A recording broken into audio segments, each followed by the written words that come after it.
Y en tercer lugar, la construcción.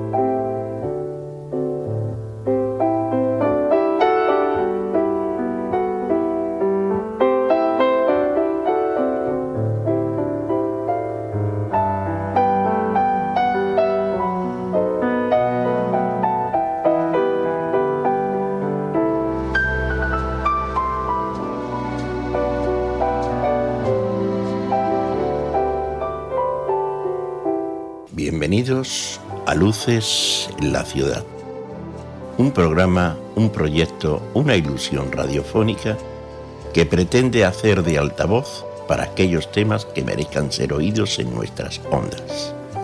Aquí pretendemos tener hueco para expresar y dar a conocer proyectos sociales, humanos y culturales. Queremos iluminar con tu luz la ciudad, la región y el planeta. Luces en la Ciudad es un programa dirigido y realizado por Eugenio Fernández, Diego Navarro y en este caso, quien os habla, Basilio Moreno.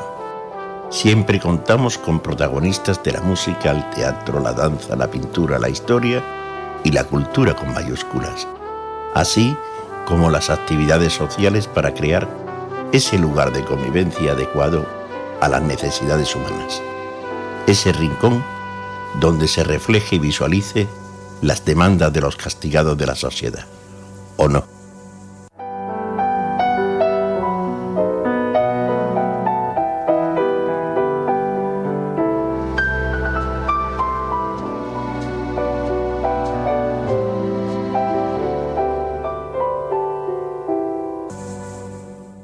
Queridos oyentes, hoy vamos a hablar de personas comprometidas con lo social, pero de lo más comprometido que pueda existir en este mundo.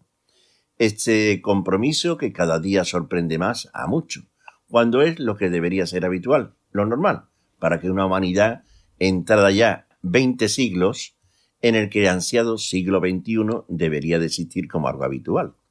Pues no, a día de hoy hay hambre en primero, segundo y tercer mundo, sí, en el primer mundo también. Y en el primer mundo lo que a unos les falta, a otros les sobra. Queridos oyentes, así es, y no hablemos del tercer mundo. No solo hay escasez de alimentos, también de medios, de energías, de salubridad y, por supuesto, de sanidad y medicina. Por esto último, hoy quiero dar a conocer a Ibermed, Médicos con Iberoamérica. Es una organización no gubernamental para el desarrollo, ONG, andaluza sin ánimo de lucro e independiente, dedicada desde 1997 a mejorar las condiciones de vida de las personas más vulnerables mediante proyectos de atención sanitaria, educación, seguridad alimentaria, nutrición, agua y saneamiento en Iberoamérica, especialmente en Guatemala. Proyectos que cambian vida. Y para eso tenemos con nosotros a un amigo y colaborador en la radio, que es Guillermo Velázquez, doctor de familia en ambulatorio y ya hoy día felizmente jubilado. Muy buenas, Guillermo. Buenos días, Basilio. ¿Qué tal? ¿Cómo estás? ¿Cómo estás? Un placer estar contigo. Sí, el placer es mío, que eres más difícil de coger que una liebre en un día de campo abierto. Bueno, estás ocupado porque te jubilaste, que me jubilo, pero te jubilas, claro, y tiene menos tiempo que yo. Sí, yo algunas veces de broma le digo a mi mujer que estoy deseando jubilarme y claro, me dice, bueno, pero tú no estás jubilado ya, y digo, sí, pero no de todas las actividades que hago. No paro. Afortunadamente tenemos capacidad para hacerlas y voluntad de hacerla también. Sí. Porque ese ímpetu, que como te conozco, sí puedo decirle, no creo que tenga inconveniente, de que no has parado de estudiar. O sea, tu vida ha sido una evolución continua en el mundo del estudio y sigues, te jubila para estudiar más.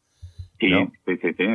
No solo mi profesión última digo porque es la que en los últimos años me he dedicado. Es con la que te has jubilado. Es con la que me he jubilado, pero bueno, alguna vez lo hemos comentado, estudié magisterio, estuve implicado en el tema de la docencia, estudié geografía e historia, hice un máster de gestión de recursos humanos, he hecho un diploma de bioética, por supuesto la medicina, la especialidad, el MIR, es decir, todo. Yo creo que es una búsqueda constante de mejorar y de aprender cosas. Claro, y ahora tampoco paro, porque estoy en el aula de la experiencia de la Universidad de Sevilla. Para aprender y acumular más todavía. Evidentemente. Bueno, yo quería apuntar también de que te hacen médico de familia, que es lo que más difícil es, porque tiene que abarcar todas. En realidad tocamos un poco todas las especialidades. Somos lo que se decía antiguamente el maestro de nada y aprendiz de todo o algo así, ¿no? O sea, pero bueno, nos formamos en todas las especialidades de tal manera que podemos abordar cualquier patología. Evidentemente hay especialistas que a lo mejor lo pueden hacer un poquito mejor que nosotros, bastante mejor que nosotros, pero no nos echamos para atrás en ningún evento y ni en ninguna situación sanitaria que nos encontremos. Y eso nos viene muy bien para el tema que tú decías, para la cooperación, por ejemplo, porque te encuentras situaciones absolutamente inverosímiles aquí en la vida diaria, ¿no? Sí, pero ahora vamos a hablar de eso, sí, pero yo me gustaría un poco que nos contara de Ibermed. Ibermed, médicos por Iberoamérica, o Iberoamérica con médicos, como tú quieras, en el orden que queramos. Sí. ¿Cómo se crea? ¿Dónde vais? ¿Cómo os reunís? ¿Cómo se cuaja esta idea, esta magnífica idea? Pues mira, Ibermed surge, como tú bien decías, hace muchos años, a final de los años 90. 97 tengo aquí apuntado. Sí, eso es, entre el 97 y el 98. La crean, o digamos, dan el origen de una forma un tanto curiosa, Fernando de la Portilla y Eva León, su mujer, cuando deciden ir de viaje de novios a Guatemala. Bueno, pues se le podía haber ocurrido cualquier otro sitio, pero van a Guatemala porque habían escuchado que allí podían hacer algo y querían hacer algo diferente, no era un viaje de novios al uso, ¿no? Total, que conocieron la situación de allí, la situación de pobreza, la situación de precariedad en muchísimos campos, y él que es cirujano y ella que es médico también, pues vieron que en la parte de cirugía, es decir, ellos en principio surge Ibermed en la parte, digamos, quirúrgica, crearon un grupo o empezaron a formar un grupo de cirujanos, anestesistas, enfermeros y demás, que iban a ir todos los años a realizar intervenciones quirúrgicas. Para ello se crea un convenio con un hospital de una orden religiosa en la ciudad de Antigua, en Guatemala, la antigua capital de Guatemala, y que es el hospital del hermano Pedro, es la orden hospitalaria de allí. Y bueno, ese fue el germen. A partir de ahí, pues empiezan a incorporarse programas cada vez, digamos, más amplios y más ambiciosos.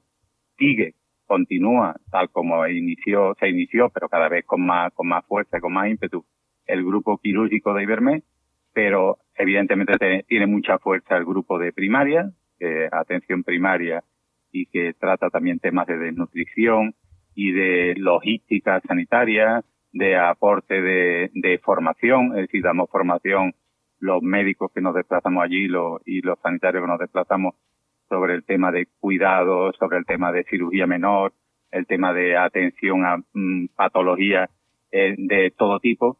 Y después surgen otros grupos muy importantes, tan importantes unos como otros, como por ejemplo un grupo que lleva la enfermedad de Chagas. La enfermedad de Chagas es una enfermedad olvidada, de las que se llaman olvidadas en el ámbito sanitario.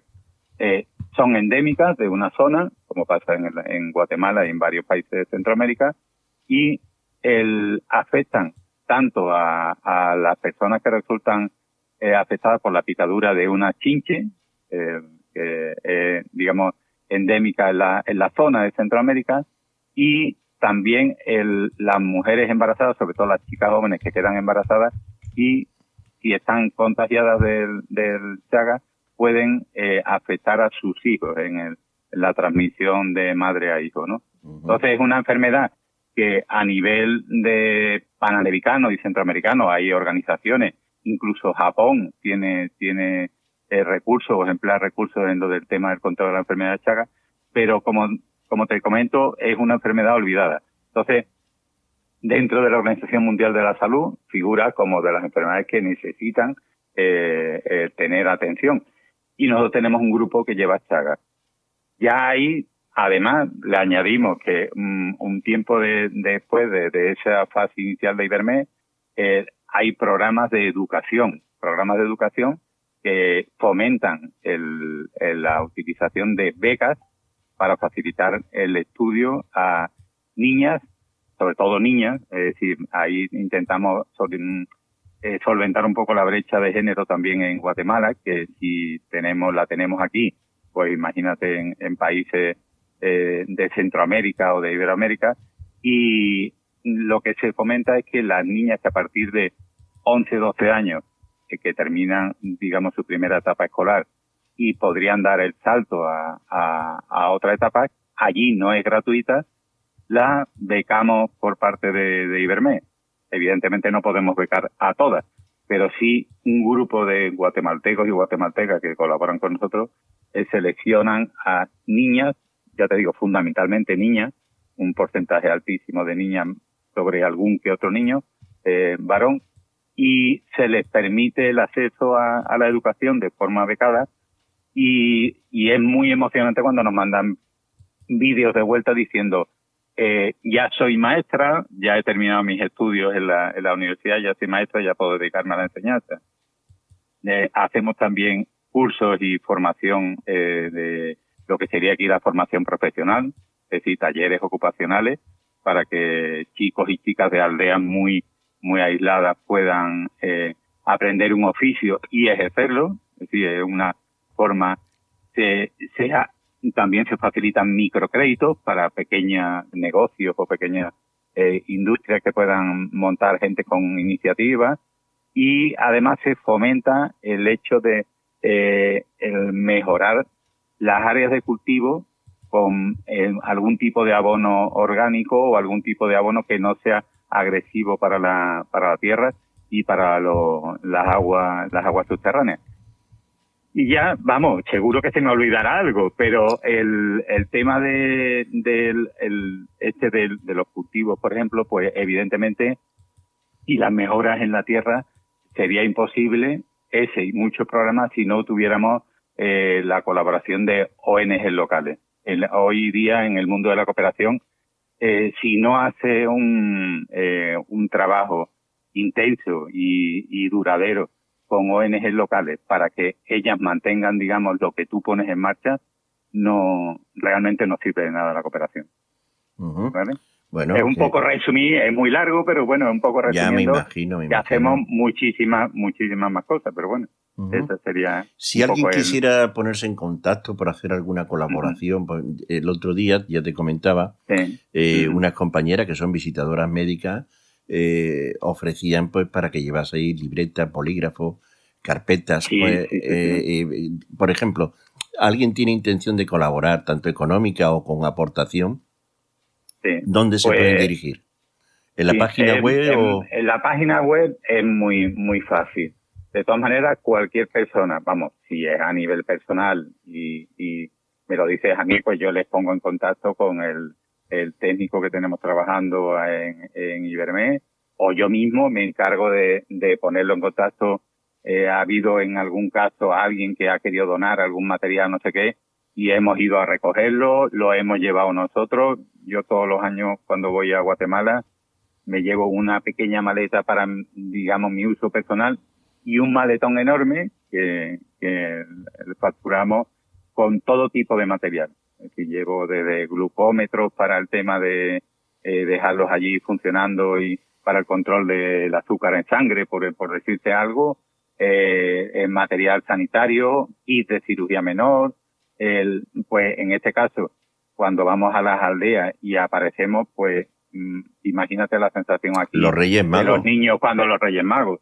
Pues la verdad es que una sonrisa de un niño, desde luego, no es negociable. O sea, es algo que yo creo que a todos nos llena, ¿no? Sí, Entonces, te deshace. claro, imagínate, pues no le resuelve su problema, la pobreza casi extrema en muchos casos. La desnutrición, de la única forma que se alivia es realmente con programas de aportación de nutrientes y aportación de unas leches especiales que compramos allí y demás, y eso son proyectos económicos. La forma, digamos, de contactar, como te decía, era a través de la página web, pero nosotros, en cuanto a financiar proyectos como el que te digo, quirúrgico, o el sanitario, el de Las Vegas, cualquier otro de esos programas, son proyectos que ponen en marcha entidades de todo tipo en España. Desde la Agencia Española de Cooperación, la Agencia Andaluza de Cooperación, ayuntamientos, diputaciones, comunidad autónoma, a nivel estatal. Cualquier proyecto que a nosotros nos parezca que podemos optar, en principio, tal como funciona esto de la cooperación, y ya es como un poco información general, porque tú sabes que hay mucha gente que dice, bueno, esto de la cooperación, ¿esto dónde va? ¿Y esto cómo es? Y ese dinero, habrá que ver dónde va ese dinero y demás. Es un proceso muy riguroso. Es decir, alguna entidad, voy a poner un ejemplo, a la Diputación de Sevilla, pone en marcha, bueno, pues este año vamos a dedicar, por decirte alguna cantidad, 300.000 euros a cooperación.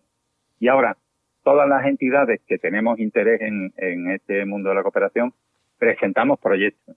O sea, a lo mejor uno de los proyectos es el poner en marcha el control de la desnutrición en el área de, por decirte algo, Jocotán, que está en el departamento de Chiquimula, allí en Guatemala. Bueno, pues se tiene que presentar un proyecto absolutamente riguroso en cuanto a qué gastos, en qué se va a emplear, con qué medios y cuánto dinero se va a utilizar en cada uno de las parcelas. Y cómo va a tener continuidad ese programa. Ese programa o ese proyecto no hace nada si solamente hace una actuación de un mes que estamos allí o de 15 días que estamos allí, en el caso del grupo quirúrgico, o cualquier proyecto tiene que tener continuidad, como decía antes, con el tema de lo que llamamos nosotros la contraparte. La contraparte son las ONG locales, es decir, con las que nosotros acordamos un proyecto.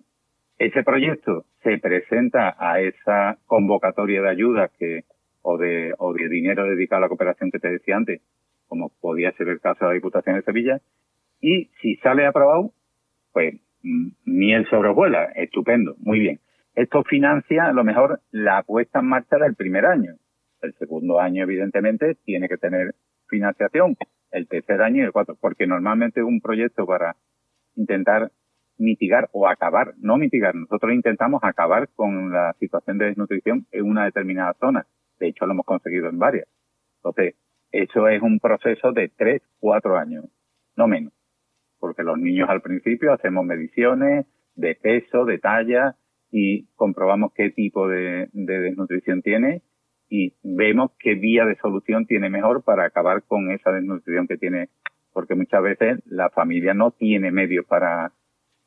Yo caía en un error cuando iba las primeras veces a Guatemala, caía en un error que le decía a los pacientes, como si hablara con un paciente de aquí de España, este medicamento que nosotros se lo proporcionamos, se lo toma usted después de cada comida, y te miraban así un poco extrañado, y ya después te enterabas de que hacían una comida al día. Entonces, nosotros tenemos asumido que tenemos desayuno, tenemos almuerzo y tenemos cena. Y ahí puede haber una comida solamente al día. Es impresionante, o sea, lo que nos cuenta. Imagínate el impacto. Bueno, pues ese proyecto, para que tenga continuidad, tiene que tener financiación. Y esa financiación y ese gasto que se ha realizado, después lo tenemos que milimétricamente y cada céntimo justificarlo mediante documentación. Por eso digo que esto de la cooperación es más serio de lo que mucha gente cree, ¿no? Sí. Bueno, yo voy a aportar que si se pone en Google o en Yahoo o en cualquier buscador de Internet, Ibermed con B, de Iberoamérica Médicos. Y terminado en D. Eso es, Med de médicos. De médicos. Iber de Iberoamérica. Ibermed terminado en D, como tú bien dices, ya nos aparece la página que es ibermed.org, de organismo. ORG. Y ahí ya tendrán la información, la forma de contacto. Efectivamente. Hay un teléfono, una dirección de Huelva. Sí. Tenemos la sede en Huelva. Y todo lo que quieran hacer.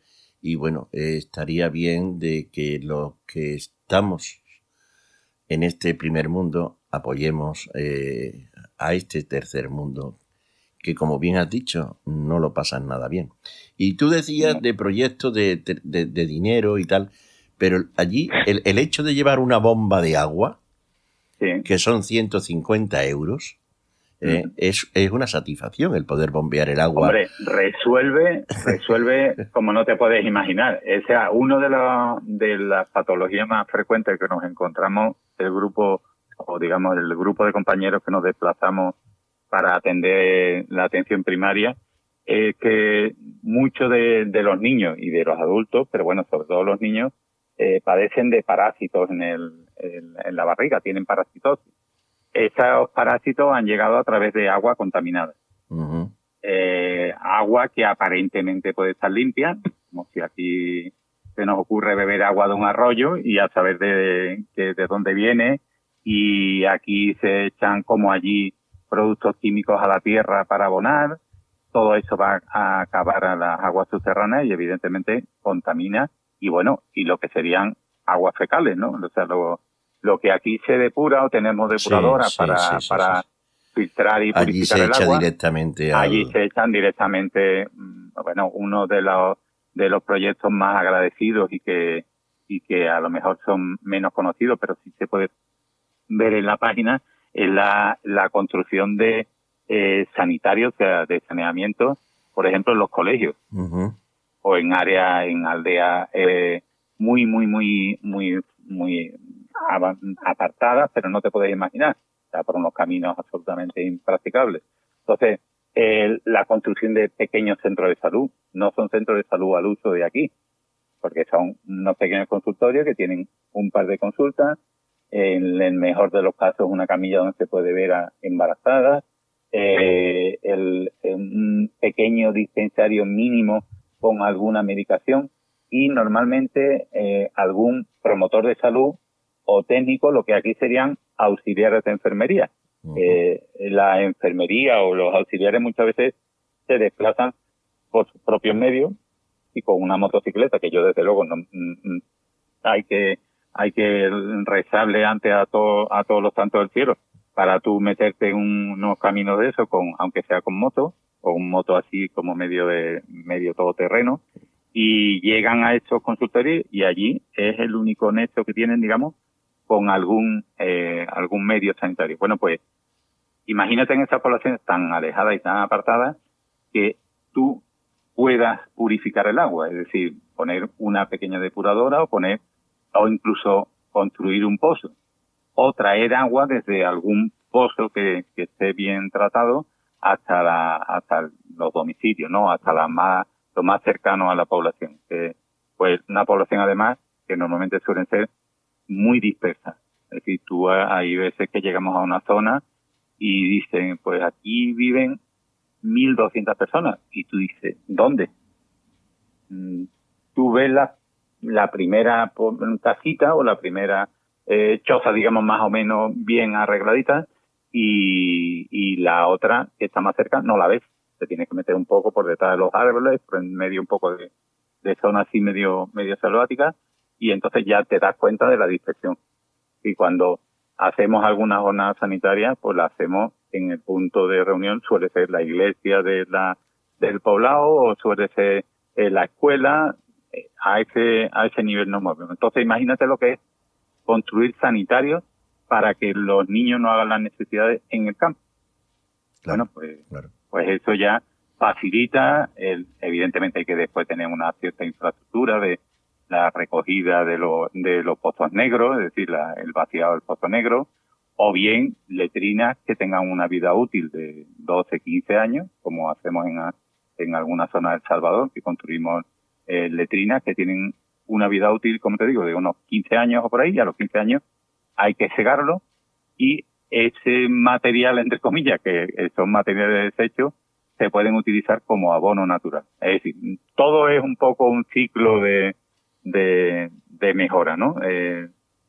Y bueno, por supuesto, educación en cuanto a que si conseguimos que el maíz crezca muy rápido porque le echamos algún tipo de abono químico, evidentemente lo que vamos a hacer es quemar el terreno, quemarlo, dicho mal y pronto. Entonces, cuando tú quemas ese terreno queda improductivo durante Estéril. 2 o 3 años, claro, estéril, durante mínimo 2, 3, 4 años hasta que se regenera. Enseñarles alguna otra forma de cultivo, ¿no? Alguna ONG local, como es Mejora, pues nos ayuda tanto a mejorar la infraestructura de las casas, para que la chinche, esa que te decía antes del Chaga, no tenga nidos para anidar, como también para la construcción de depósitos de agua o el tratamiento de la tierra de forma amable. Tarda un poco más en florecer y en producir a lo mejor esa zona de cultivo, porque son abonos naturales los que se utilizan, no agresivos para la tierra, asegura el cultivo pero anual. aseguran el cultivo pues durante muchos años, porque la tierra, digamos, se recoge la cosecha y a la siguiente cosecha vuelve otra vez a salir. florecer. Allí es maíz, frijol es lo que hay fundamentalmente. Claro. Yo esta pregunta o este tema que te voy a plantear no lo tenía en el guión del programa de hoy. En mi escaleta no me lo tenía incluido. Pero me apetece. Ahora hay mucha discusión desde hace unos años para acá, sobre todo, una década aproximadamente, sobre el tema de la hispanidad, ¿no? La función que hicimos los españoles en todo lo que era la América, nuestra América. ¿Cómo ves tú en tu visita a Guatemala y a esos sitios que tú vas, cómo te recogen o cómo te aceptan o cómo ves tú este tema de la hispanidad? ¿Somos tan malos como nos hemos planteado? ¿Tu gestión de ONG la ve como una continuidad de lo que se empezó en el siglo XV? Nada, 5 minutitos. Tampoco quiero que nos alarguemos porque tenemos otros temas. Vale. Y si quieres, porque te he cogido de sorpresa. Sí, no, pero me parece perfecta la pregunta y además viene muy bien al caso. Mira, la sensación mía personal y de todos los compañeros que llevan muchísimos más años que yo yendo a Guatemala es de una acogida cariñosa, de un respeto enorme, de un agradecimiento enorme para lo que hacemos y lo que porque imagínate que el grupo quirúrgico atiende como 300 o más de 300 casos de intervenciones quirúrgicas cada vez que se desplazan allí. Es decir, cada año se atiende a 300 y pico de personas, todo tipo de patologías, es decir, de cirugía. En el caso de primaria, pues imagínate una zona geográfica que atendemos casos como el de la desnutrición y se logra erradicar la desnutrición en esa zona, o la construcción de centros o de depuradoras. Vale, eso sería una cosa, digamos, mi visión como más personal. Pero sí te digo que incluso a nivel institucional el afecto es reconocido. Es decir, que nosotros cuando planteamos algún proyecto o algo nos ponemos en contacto con las entidades tanto locales como a nivel de área y a nivel estatal. La colaboración es muy buena. En ningún caso se nos ve como los conquistadores, sino más bien personas que vienen a ayudar, que vienen en su tiempo libre. Es decir, muchas veces yo cuando estaba en activo, pues me iba en periodo vacacional, porque a lo mejor no me concedían el permiso por cooperación internacional que existe, por ejemplo, en el SAS, en el Servicio Andaluz de Salud. Bueno, pues eso te lo agradecen enormemente. Yo creo que hay algunos países interesados en mantener esa disputa y ese rencor, entre comillas, sobre el tema colonial. Yo pienso, hombre, evidentemente seguro que se hicieron barbaridades, seguro no, vamos, soy licenciado en Geografía e Historia, entonces algo de historia sé. Entonces, cualquier colonialismo es penoso, es decir, el efecto que causa sobre el país o la tierra sobre el que recae un afán colonialista, ¿no? Pero, digamos, ahora nosotros lo que tenemos es que aportar cosas. Nosotros siempre decimos que nosotros no podemos llegar como salvadores, ¿no? A Guatemala, por ejemplo, por decirte el país donde vamos nosotros más a menudo. Nosotros lo que decimos es, ¿qué os hace falta? Esa sería la pregunta de un cooperante, digamos, íntegro, ¿no? ¿En qué os puedo ayudar? Esa sería la expresión. Entonces, si tú vas con esa actitud, evidentemente en ningún caso y en ningún momento va a surgir, digamos, la idea ancestral esa de los conquistadores o del el abuso que se cometió. Claro que se cometieron abusos, pero se cometieron abusos como se cometen en África por todos los países que han hecho colonialismo. O como también se han hecho cosas buenas. Entonces, yo recuerdo en la antigua capital de Guatemala que hay un monumento a Fray Bartolomé de las Casas.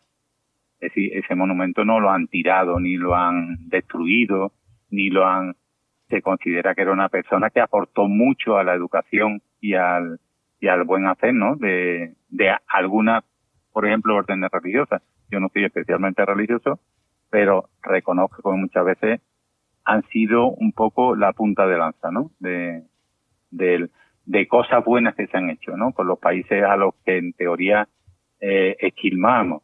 Afortunadamente ya salimos de todos los países donde había industrias que explotaban el tema del caucho o el tema del azúcar, con la caña de azúcar o el tema. Entonces, de ahí, de esa situación, de ese bucle hemos salido. Que yo recuerde, vamos, salvo que haya algún caso particular de algún comerciante o de algún negociante que tenga negocio todavía. Bueno, pero ahora mismo el que ocupa ese espacio y hace esa función. Evidentemente es Estados Unidos y otras potencias. Y calladito, nadie dice nada, ¿no? Sí, no, y además ha hecho, digamos, de árbitro, no de árbitro con decisión para tirar gobierno y poner gobierno. Efectivamente. O sea incluso asesinar presidentes, que todos lo sabemos, a quién nos referimos, por ejemplo. ¿Cómo se dice? Con nocturnidad y alevosía. Y alevosía, sí. Y veo muy calladito a todas estas personas y siguen invitándole a las tomas de cargo y cosas de estas. Bueno, pues siguiendo con nuestra entrevista que teníamos prevista, ya retomo un poco, gracias por esta aclaración o aportación que nos ha hecho.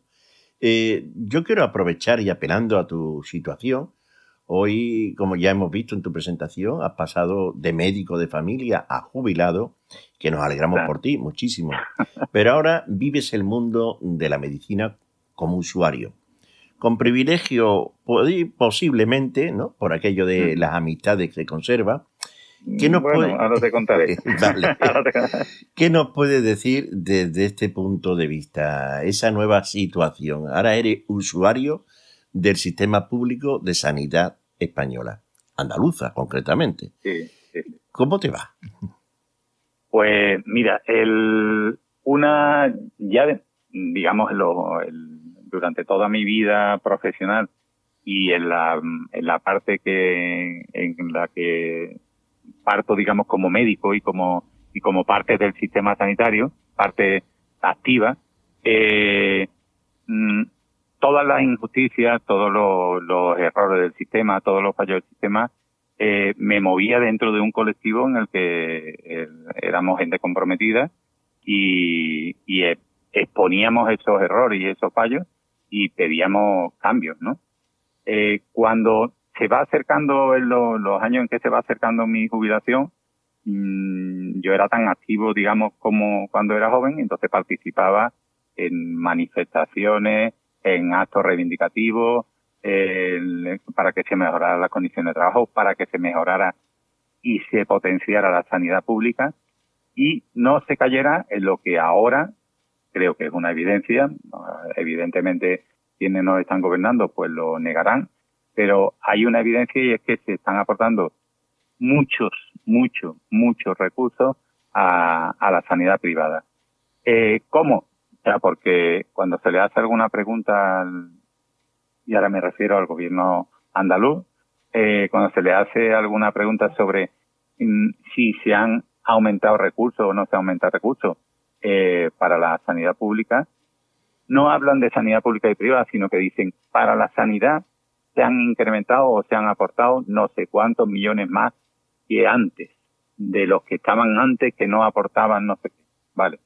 Cuando tú echas números y simplemente los conocimientos que yo pueda tener de números, de contabilidad, de economía, de administración, de economía, que los tengo porque también fui administrador sanitario hace años, hace bastantes años ya, en el sistema público, pues tú aportas a la sanidad tanto dinero, pero si lo aportas a conciertos, que esa palabra concierto me imagino que a todos nos suena bastante. Sí, que no hablamos de conciertos musicales, sino acuerdos. Hablamos de acuerdo o concertar determinada trabajo sanitario. ¿Qué ocurre ahora? Ahora a lo mejor te llaman y te citan para las 10 de la noche en la clínica X, no voy a decir nombres de clínica, pero una clínica privada muy conocida de Sevilla, cualquiera de las clínicas privadas, para una prueba de una resonancia magnética, por poner un ejemplo. Eso evidentemente lo pagamos entre todos, pero lo pagamos entre todos a través de un concierto que se ha hecho con esa empresa. La pregunta mía como sanitario y como usuario, como tú bien decías antes, que ahora soy usuario, es ¿por qué ese dinero no se emplea en que no tengan tardanza la reparación, por ejemplo, de algún aparato de resonancia en Virgen del Rocío, en Valme, en Macarena o en cualquier otro centro público, hospital donde esté cualquier hospital que tiene a lo mejor un aparato o un aparataje que era bastante bueno en su día, pero que ahora no tiene mantenimiento o que tiene un mantenimiento mínimo. Y entonces cuando se estropea o cuando se colapsa, porque todo el mundo, los médicos somos así y algunas veces nos hace falta pedir pruebas para confirmar un diagnóstico o, digamos, orientar un diagnóstico determinado, necesitamos pruebas complementarias que se llaman. Bueno, pues esas pruebas complementarias se derivan a clínicas privadas.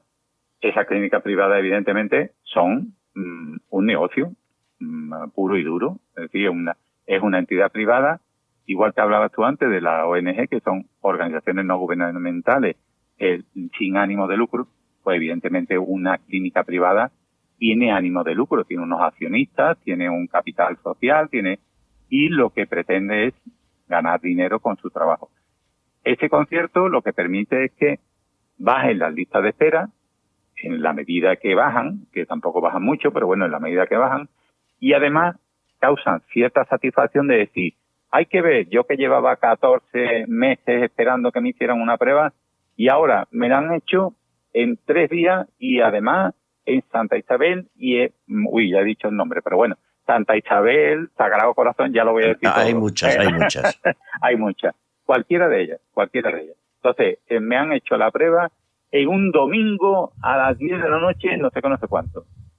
Bueno, pues, genial, muy bien. Esa persona ha podido tener un diagnóstico, pero no se nos olvide cómo se ha llegado a esa prueba médica. Si me permite es decir algo a esto que estás comentando.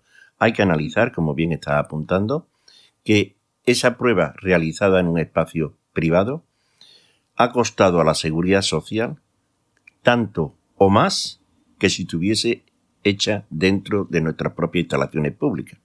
Es decir, hemos tenido que pagar ese personal en días festivos, hemos tenido que pagar el utilizar ese servicio y un incremento por el beneficio que se lleva a esa entidad privada. Claro. O sea, en un concierto, como bien decía antes, lo del tema del concertar con una empresa privada en este caso, se calcula al céntimo el coste de cada una, por ejemplo, de la prueba que estábamos hablando, una resonancia magnética. Bueno, pues por cada resonancia magnética os vamos a cobrar tanto, dirá la entidad privada esta al SAS. Y el SAS, pues en su catálogo de precios que le presente esa, pues vale, lo tenemos aquí.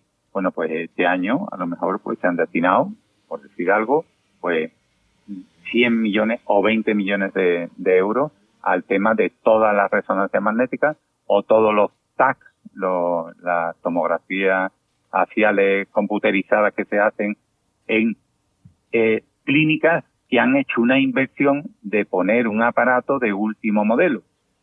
Me parece perfecto que lo hagan, pero claro, lo estamos financiando nosotros. Está es decir, claro. Como funciona la industria sanitaria ahora, precisamente hay un congreso aquí en Sevilla que es de ingeniería hospitalaria, no sé si tienen noticias, pero se está celebrando aquí en el FIBE, y mucha de la ingeniería hospitalaria habla de mejoras, de recursos, de cada vez más tecnología y tecnología punta, los robots, el Da Vinci, por ejemplo, que opera a distancia y que puede operar a una persona sin tocar ni tocarle ni un pelo a esta persona a través de robótica. Bueno, pues estos robots quirúrgicos, por ejemplo, hay algunos en los hospitales públicos, pero en muchos de los hospitales privados también lo hay. Entonces, evidentemente, cuando se opere a través de eso, habrá un cupo de personas que sean privados puros, y ahora voy a intentar explicarlo, sería la persona que no quiere tener nada que ver con la sanidad pública porque, entre comillas, pues eso es para personas de baja categoría o algo de eso. Y entonces tienen asistencia sanitaria exclusiva. Esas personas, evidentemente, pagan unas cuotas a unas compañías privadas X, las que sean, y tienen derecho a la utilización de esos recursos, porque pagan, digamos, son socios, ¿no?, de ese club exclusivo. Pero después lo público, digamos, los usuarios públicos, y en este caso hablaría como usuario, puedo a lo mejor tener acceso a eso, pero con una selección muy, muy, muy, muy rigurosa y no sé qué, y en casos muy puntuales. No digamos, no está abierta para todo el mundo ese recurso, no está a disposición de todo el mundo. ¿Cómo se amplía, digamos, este recurso? Como te decía, con conciertos. Bueno, pues el aparato de resonancia o el aparato de TAC o el ecógrafo que estén en uso en los hospitales públicos, si se estropean y no se reparan o tardan 15 o 20 días o un mes en ser reparados, pues, o incluso un mismo aparato de rayos X en un centro de salud, que los hay también en atención primaria en algunos centros, pues si no se repara, evidentemente eso forma un tapón, una lista de espera, un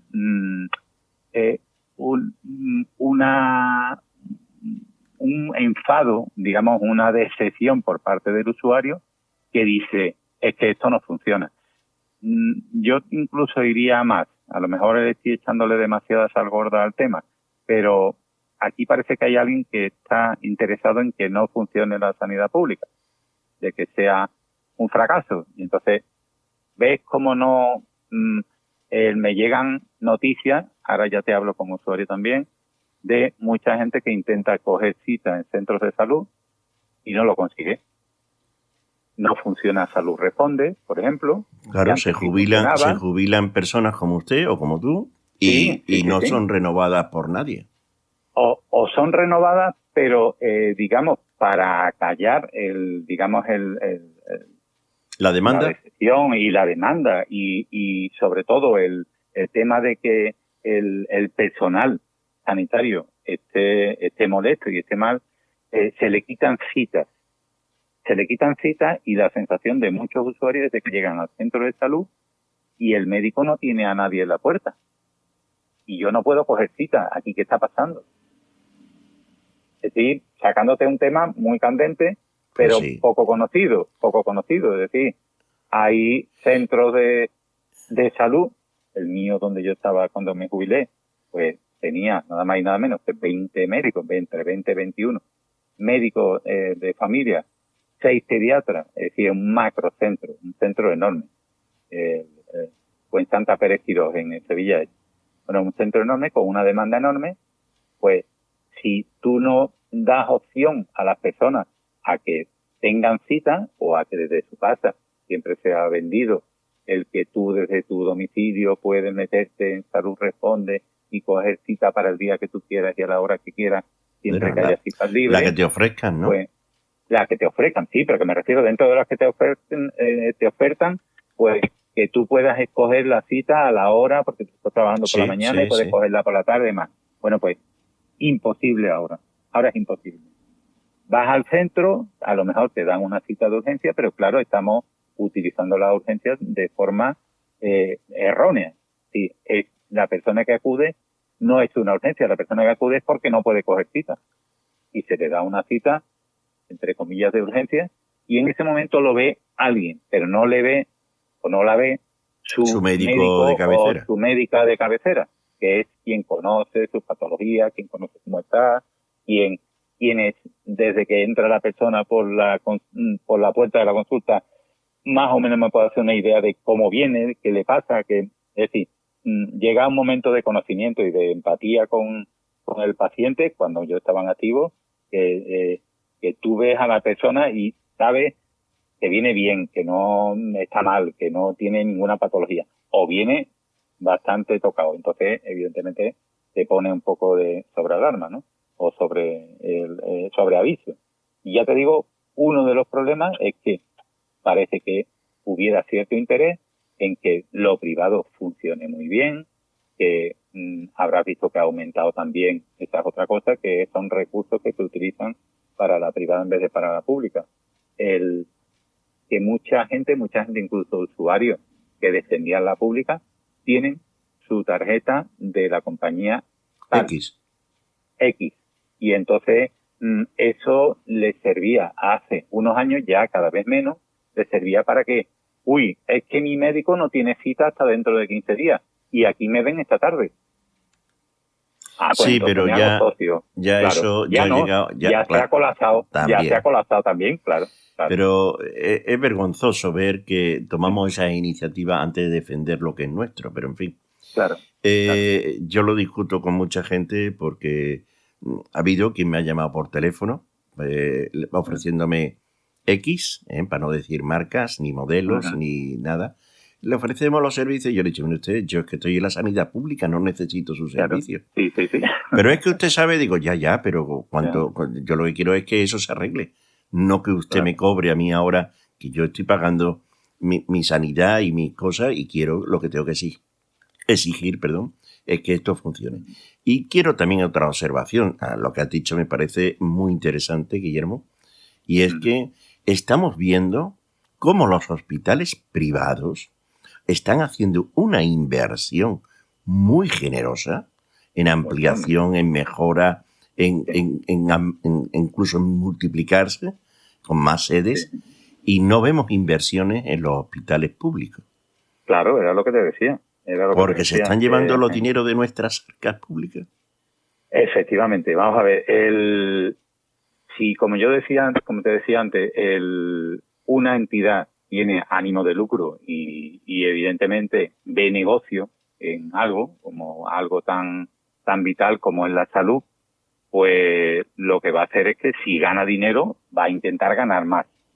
Entonces, de ahí, por ejemplo, que se amplíen consultas externas. Ya de hecho el gobierno andaluz insinuó o dejó caer algo así como que a lo mejor se privatizaba la atención primaria. Es decir, las consultas de atención primaria. Una auténtica barrabasada y una barbaridad, vamos, y como defensor de lo público, pues la verdad me indigno cada vez que simplemente se insinúa. Después dieron un poco marcha atrás, pero normalmente estos globos sonda tienen su razón de ser y tienen algún origen, ¿no? Tienen alguna intencionalidad. Entonces, como tú bien dices, la clínica X, pues tenía antes las instalaciones, no sé qué, bueno, pues ha hecho una obra fantástica que tú entras allí, los quirófanos son de lo mejor, las salas del despertar son de lo mejor. Curiosamente, yo en mis carnes como usuario he tenido que ser, digamos, paciente de una intervención quirúrgica por una rotura del tendón de Aquiles y a mí me ha operado un médico de la pública, pagándole la sanidad pública, pero en una clínica privada. Entonces, alquilando el quirófano, ¿no? Efectivamente, me imagino que sería pagándole pues, a través del concierto o a través de lo que tengan establecido, pues X dinero, ¿no? Entonces, el médico evidentemente ha cobrado de la sanidad pública por un lado, y no sé si también ha cobrado algo, pues, como horas extras, o no sé cómo lo habrá hecho, Establecido. por esa intervención que ha realizado. Pero la clínica, por el hecho de utilización de sus quirófanos, utilización del material, utilización del aparataje y demás, está claro que está cobrando también un dinero. Uh-huh.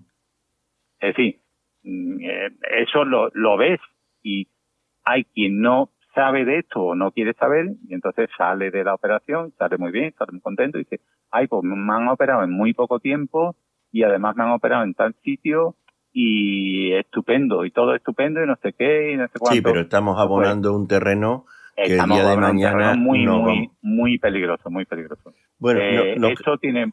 Sí, dime. Sí, que nos queda... No, pero yo quiero terminar esa frase que iba a decir. ¿Esto tiene? No, vale, no se preocupe.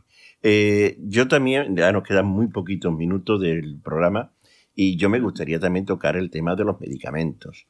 Es cierto que el otro día, hablando con visitadores médicos, me comentaban de que el médico receta un componente de una marca determinada porque es la fórmula que él establece como la mejor, y cuando llega uno a la farmacia me dan el cambiazo. Claro. ¿Eso nos puede decir algo? Mira, hay dos cosas, digamos, bueno, hay mucho que decir entre lo que sería la conexión entre sanidad pública y lo que sería la industria farmacéutica, ¿no?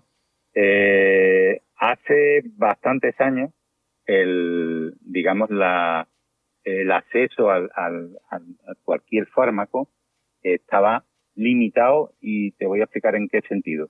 Limitado en el sentido de el grupo de medicamentos al que se podía tener acceso.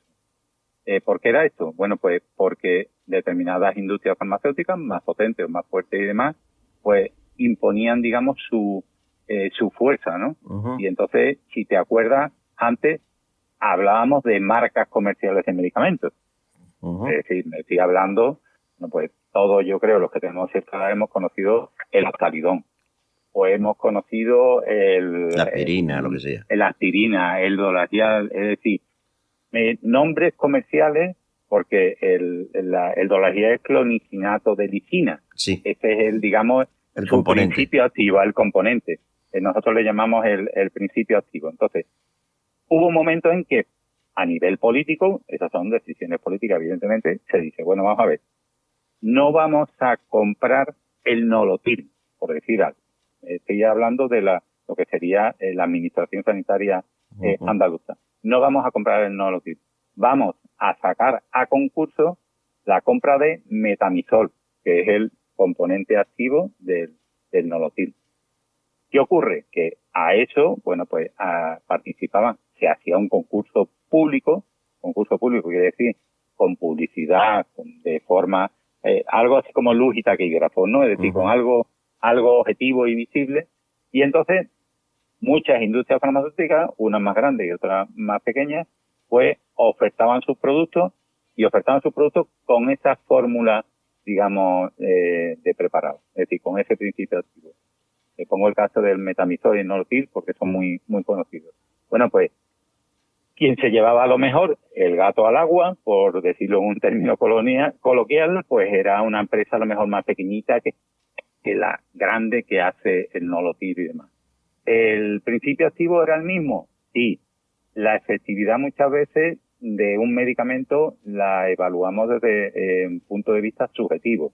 Nosotros si puede ser breve, Guillermo, se nos va. Sí, claro que sí, perdona. Entonces, ahora, o digamos durante muchos años, lo que se ha hecho ha sido una subasta de medicamentos. La subasta de medicamentos abarató del orden de 600 o 700 millones o 800 millones algún año de euros en la compra de fármacos para la industria farmacéutica. Que eso obligaba a que a ti te mandaba el médico. Yo en su día, cuando estaban activos, una medicación y ya no te ponía el nombre comercial, te ponía el principio activo. Y cuando llegabas a la farmacia, tú estabas acostumbrado a tomar el Nolotil y a lo mejor te daban el metamizol. ¿Vale? Si eso era lo que te referías antes. Sí, Entonces, más o menos. Tiene una vertiente positiva en cuanto